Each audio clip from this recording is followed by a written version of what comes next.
Collins English Readers, in association with the Amazing People Club.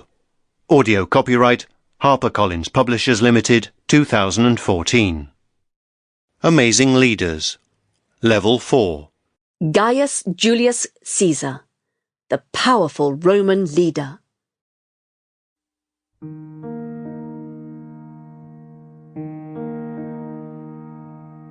From a young age, I wanted to be a leader and a hero.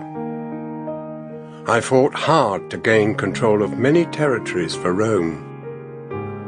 I think it was my fate to become dictator of Rome. I was born on the 12th of July, 100 BCE, in Rome, in Italy. I am known as Julius Caesar, but my first name was Gaius. Julius was my family's surname, and Caesar was the name of the group of people we came from, our tribe.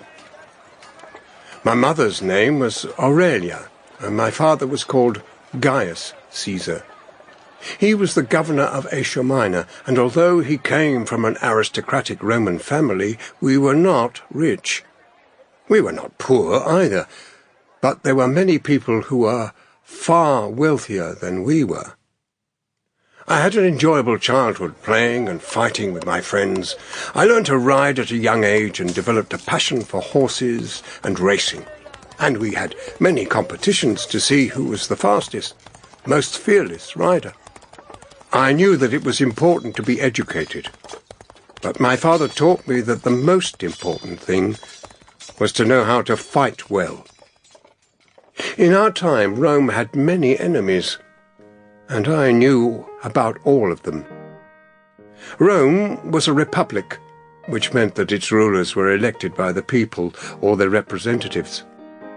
The government consisted of the consuls, the Senate, and the Assembly. At the head of the government were the consuls. These were two people who were elected every year. The consuls controlled the day-to-day working of the government and were the only people who could command the army. Below them was the Senate. This consisted of 300 men called senators who came from the aristocracy. They kept their positions for life and were chosen by the two consuls.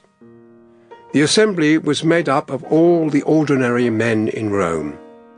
They had the right to vote and to give speeches, and they chose the two consuls. My father taught me that political power and military power were connected, and it was not possible to have one without the other. He also taught me that to survive, it was vital to gain the respect of ordinary people. These were the people who really had the power because they chose who was in charge of the government. His advice proved to be valuable in the future.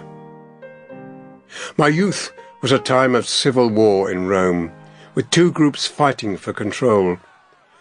On the one side was a man called Gaius Marius, who was married to my father's sister Julia. Marius was the leader of the Populares party. He represented the ordinary people of Rome, and we supported him.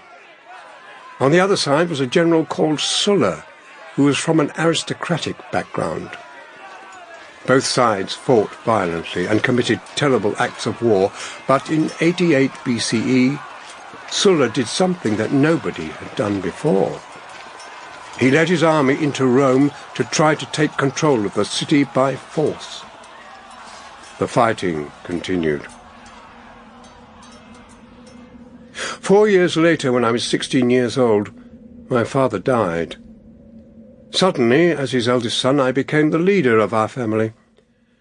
At that time, my uncle Marius was in power, together with one of his revolutionary friends called Cinna. Cinna had a lovely daughter called Cornelia, and we decided to get married. Later, we had a daughter called Julia. In 83 BCE, Marius and Cinna lost power to Sulla, and life became dangerous for me. Sulla was afraid of the political power I had because of my wife's family's position in society. He ordered me to divorce her, or he would take my property away from me. I refused, and he added my name Sample complete. Ready to continue?